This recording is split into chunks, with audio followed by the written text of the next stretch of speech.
Warning. The content of this show is the sole opinion of Dave's and guest, if any, and is not intended to ruffle your feathers.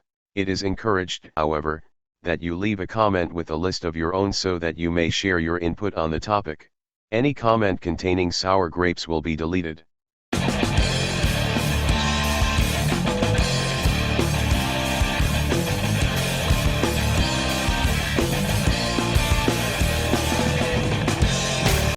All right, everybody, welcome back to the show called The List. Today, my guest is Hugh Caldwell, and Hugh and I are going to be discussing today our 10 favorite records from 1979.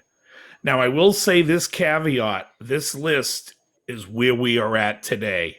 Tomorrow, this could be a different list, because yesterday mine was a very different list. Me too. So, and why did you pick 1979, Hugh? Because the other 78 and 80 would have been easier for me. Yes. So I thought, why not? All right. That's a pretty good reason. Okay, so I don't know what's on your list. You don't know what's on my list. What is your 10th favorite album of the year 1979? I probably changed number 10 about 10 times. But at the moment, and finally, it is Kansas Monolith. Wow. Wow. Wow. I looked at that album. It's not as good as Point of No Return and Left Overture, but Agreed. good. Songs like Reason to Be, Angels Have Fallen, On the Other Side, good songs. Sure. Now, did you buy that when it came out, or is it something you had later in life? Yeah, I've got the whole Kansas collection from years ago. Wow. All right. So my number 10 is an album by Supertramp called Breakfast in America. And it's funny because this barely makes my list because it just ekes out so many records that maybe on any other given day I would think are better than. But this is, there's some really great songs on this record. The thing about when you put the album on and the first song, I think, is Gone Hollywood. From that sound of that song on, you're just on this Supertramp ride of like the height of their career, in my opinion. There's a huge hit over here. Yeah. It really was. So my number 9 on this list is an album that I think is the best album by this artist and his band. And it is Tom Petty and the Heartbreakers, Damn the Torpedoes. I love this album. We had it in the house when I was a kid. When it first came out, it reminds me of that summer. I just love it. And there isn't a bad song on it. Every song is great. It is a perfect record. I think even the album afterwards is a perfect record. Hard Promises. But this is just fantastic. Yeah. I don't think I've actually ever owned that album. Oh, really? I know most of the songs on it. I just never owned it. Oh, you got to check it out. It's fantastic. There's, like I said, there's other songs on the album. Century City, Shadow of a Doubt, really great songs. My number 9 would be Jerry Rafferty, Night Owl. Really? Really? That album, by the way, did nothing in the States. Correct. Obviously a fellow Glaswegian. I always liked his stuff. Yeah. Don't like him as a person, or didn't like him, sorry. But his music I liked. Well, the album before that one, which was a City to City, is just jam-packed with fantastic songs. I have never heard Night Owl, but I did see when I looked up albums that were released this year in 79, I saw that it was there, and I looked at the songs and was like, I don't know one song off that record. And the actual title song was a number 2 hit in the UK. Oh, wow. It's a lovely song, a great song. Yeah, I'll check it out for sure. It's the title track, you said? Title track, yeah. Okay, yeah, I'll check it out. Night Owl.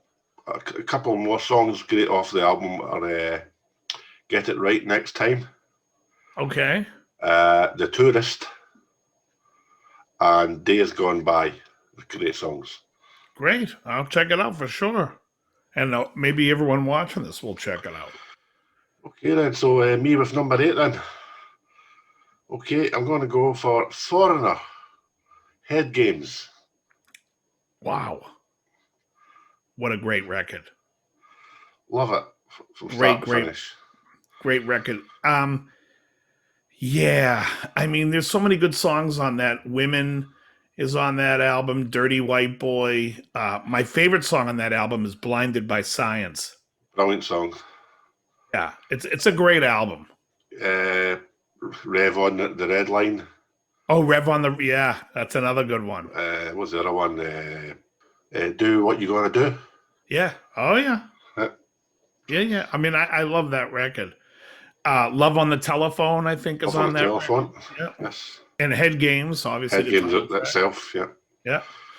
My number 8 is an album from an artist who had a huge hit the year before this album and a huge hit after this album and a very big hit on this album, I guess. But I think it's quite overlooked. It's an album called Eat to the Beat, and it's by Blondie. Right. Okay. I absolutely love this record. I think every song on it is brilliant. I think the second song, The Hardest Part, Shayla, Union City Blue. Gorgeous. Forget about it. It's just a fantastic record. Can only agree 100%. My number 7 is an album that people always mispronounce the name of this record on purpose. They call it Disco Very. But the album is called Discovery, and it's the Electric Light Orchestra. ELO, yeah. Love this album. The Diary of Horace Wimp, Last Train to London, You Shine a Little Love on My Life, Need Your Love, I love on this record. So many great songs. I love this album. I think it's a fantastic album. Even though there is some disco-y songs on it, I still love it. Good stuff. Big ELO fan. Really, Jeff fan is great. So number 7 is Thin Lizzy, Black Rose. Ooh, that's a great record. Obviously, the title track at the end is fantastic. You've got the hits, Sarah, Waiting for an Alibi, Toughest Street in Town. Yeah. Brilliant album. Oh, yeah. It's also a very overlooked record by the mainstream people. I agree. People only know, like, basically the Jailbreak record. And what was the song? Dancing in the Moonlight song that they did on that record, too, was a little popular. But it's a great one. My number 6 is Van Halen 2. Of course. Yesterday it could have been number 1. But for some reason... I'm going to give a spoiler. It was my number 1 yesterday, and it's not today. Right. Okay. Obviously, Eddie Van Halen, greatness throughout the whole album. I love songs like Somebody Get Me a Doctor and DOA, Light Up the Sky, all that stuff's brilliant. I have to say something, Hugh. Yeah. Somebody Get Me a Doctor and DOA is what brought it down a notch for me. I always loved Women in Love, Beautiful Girls. But it's funny because when I hear those songs, I'm like, oh, those are the songs I always either skipped or people played too much. I'm only saying Somebody Get Me a Doctor because I love the riff. Yeah. Oh, it's a killer riff. I mean, the record's great. There's no getting around it. The record's great. Yeah. Dance the Night Away. Come on. It's a great record. So my number 6 is an album that doesn't get any love. At least it doesn't get the love that I believe, because I think it's this artist's greatest album. And the album is called Off the Wall, and it's by Michael Jackson. The worst song on the album, It's the Falling in Love, is still a fantastic song. Mm-hmm. Even Girlfriend I Can't Help It, a great tune. Working Day and Night. I mean, I don't even have to name the songs on this record. It's just absolutely brilliant. All-time classic, yeah. Yeah, agreed. as we've discussed before on a live show, way better than Thriller. Yeah, not even close. Not even close. Agreed. My number 5 is another band that I think put out their best album in 1979. And that band is Cheap Trick, and the album is Dream Police. Fantastic record. This is a perfect album. Right. Absolutely brilliant. Never heard it. You never had it? Never had it. Oh, you got to check it out. It is like it's rock and roll. There's no getting around it. I'm only really aware of Cheap Trick as in that was it live at Budokan. Right, which was right before this album came out. Right, okay. I don't think they were not quite as big over in the UK. Yeah. I know that. Yeah, I'll check that out, surely. Yeah, check that. It's a great record. You won't be disappointed. Okay, my number 5, which will be a shock to most people, The Jam, Setting Suns. Yeah, why would that be a surprise? Because it's probably everybody's least favourite Jam album for some reason. Oh, really? That I know, yeah. It's my favourite. Yeah. Wow. All right. Concept album about 3 guys, World War One, after the war and during the war, and the politics of what's going on with the government and sending the kids over to the trenches and all that stuff.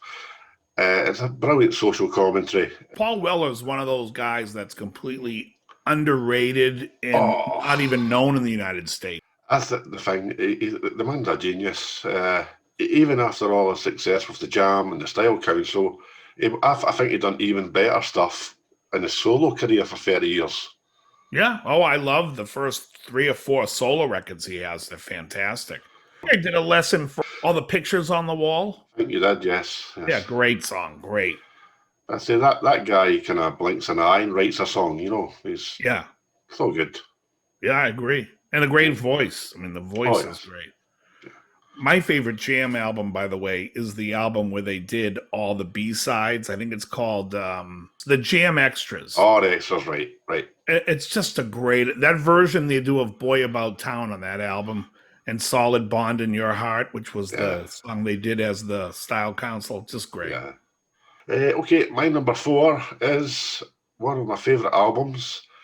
Earth, Wind and Fire, I Am. This is the album that I put my speakers out in the back garden when it's a summer's day, play very loudly, chill with a beer, have a good time. There are a few songs, in my opinion, that have the great funk sound of Let Your Feelings Show. Wow. That song is just in fact, side 1 of that record is so good. The musicianship, the arrangements, everything's just brilliant. Now, is that your favorite Earth, Wind and Fire album? It's a joint between that and the previous one. Oh, okay, yeah, because All in All and That's the Way of the World for me are 1 and 2. But I do love I Am. It's a great record. If anyone hasn't heard it, it's really a brilliant Earth, Wind and Fire album. So my number 4 is an album that's on your list. It's Van Halen 2. And again, we talked about this. It's just a great album. For me, the songs that I really like are Out of Love Again, Light Up the Sky, and Women in Love. Those 3 songs for me make this album. The rest of it's really good. Actually, I do like Somebody Get Me a Doctor. It's DOA that really bothers me. I just find the song a little pedestrian. It's just uninspired. It sounds like they whipped it out in 2 seconds. Lee Roth made up lyrics on the spot. I don't dig it. It is what it is.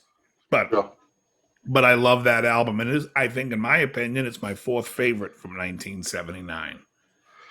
Okay. My 3rd favorite album from 1979 is not even my favorite album by this band. Okay. But it's most people's favorite album by this band. And the album is Candy-O. The band is the Cars. Cars. Far And brilliant. it's just a great, great record. Growing up in Boston, these guys were on the radio 24/7. So it's really ingrained in my head as part of my youth.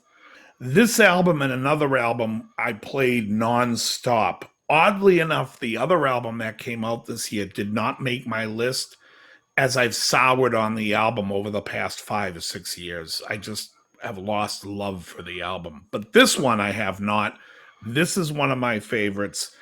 I think it's brilliant. It's Ben Orr's voice and just the songs. It's Rick Ocasek's songwriting at its almost best. You know, I like that album very much too. It's really quirky. Yeah. The songs are so really, really quirky. I like that. Okay, my number 3 is probably, I think, one of the best debut albums ever, and it's Pretenders. Pretenders. 79 is so good. If this album had come out in the past 25 years, it would be the top one in every year. That's how either bad music has gotten or how great 79 was. This is a phenomenal album. Private Life, I think, is a fantastic unsung song. I love The Weight. I love Tattooed Love Boys, Precious. I love the attitude in this band. I think a lot of people, they heard they hit Brass in Pocket and they made their mind up about the Pretenders when that record came out. And I was like, you got it wrong. These guys are good. The album starts off, it's full of punky energy. Precious. Nice. But on me, babe, I'm too precious. Fuck off. Bow, now, exactly. Oh, it's fucking great. It's superb. And even in the middle of the album, you get the two brilliant singles as well, Stop Your Sobbing and Kid. Yeah, well, Stop Your Sobbing is a King's cover. King's cover, yeah. Yeah, which is a great song. Kid, I'm covering that. I've got a female singer too. I think it's a real shame that the original lineup only made 2 albums. Agreed. It's criminal. James Honeyman Scott was excellent. A great player. Superb. My number 2 is one that's on your list, and it's Mr. Michael Jackson, Off the Wall. I knew that was going to be high up on the list. As we have been saying, chock full of classy songs. It's awesome. It's awesome. I mean, what's the opening track there? Don't Stop Till You Get Enough. And then Rock With You. Working Day and Night. Day and Night. Get on the Floor. It's an awesome album. Great musicians, great songs. I remember my sister bought the LP. I remember her bringing it home, and I'd never listened to Michael Jackson before. I must have been 9-year-old, 10. Yeah. And she had it on all the time, and it just kept soaking into my brain. Well, they were great songs. Plus, they were on the radio all the time. Yeah. So my number 2 is an album which I think is funny because the other albums by this artist, I don't even think come anywhere close to how good this one is. This one's an anomaly, in my opinion. And this is the debut album from Ricky Lee Jones. Right. Chucky's in Love, Easy Money, Youngblood. It's just one of those records where I could listen to this over and over again, and I've yet to get sick of it. I still love it to this day. Are you familiar with this record? Oh, very much, yeah. It didn't sound of its time. It was so laid back and jazzy and just cool, you know, in a different way from most of the artists that we've been speaking about. Yes. Yeah, it's a cool album. And I'll have to say it was. I almost made my top 10. I've got it on my phone list. Yeah. My number 1 is more of an album for nostalgia for me. I still think it's a brilliant album. Every song I love. It is one of my favorite groups that was short-lived. I've seen them live many times. When I say short-lived, they changed and evolved over the years. Now they went back to being who they were. And that is the second album from Devo, Duty Now for the Future, which is Right. one of my all-time favorite albums ever. Everything on this album I love. It's always been my favorite Devo record. When I was a kid, I grew up with a kid. The two of us loved Devo. And when I spoke to him recently, it's his least favorite, which I found hilarious. I found that really funny. But, anyways, Devo Duty Now for the Future is my favorite album from 1979. Excellent. I have a lot of Devo stuff. I'll be honest, I haven't listened to them for a long time. Yeah. But yeah, I love all that kind of music from then. Okay then. So my number one from 1979 is, been previously mentioned, is Blondie, Eat to the Beat. Really? I would say it's probably in my top 10 albums of all time. What? It's a fantastic record. I can't even argue with it. It's just I'm so a huge awesome. I'm a huge Blondie fan. I love Debbie Harry. I love their sound. Even their debut album's good, and it's I would say sounds very different from this one. Right. Uh, Obviously, Parallel Lines is good. Something about the sound of this record that is just timeless. Yeah, there's something about, to me, it's like every song, even the songs that aren't that known. It's an album that I love. I could listen to it all the time. I think it's a great number one. If you took like one of those boggle things that you shake up and you Yeah, put any one of the albums in any order in my top 10, any one of them could be number one on any given moment. that's it. I mean, everybody's taste changes sometimes Yes. week to week, even. Oh, absolutely. So let me just tell you a couple of records that didn't make my top 10 that got eked out. Yeah, Highway to Hell by AC/DC me too. just got eked out. It was right at the verge. I was going between that and Breakfast in America. And I think Breakfast in America is just a stronger record for them than Highway to Hell's not really my favorite Bon Scott album, let alone AC/DC.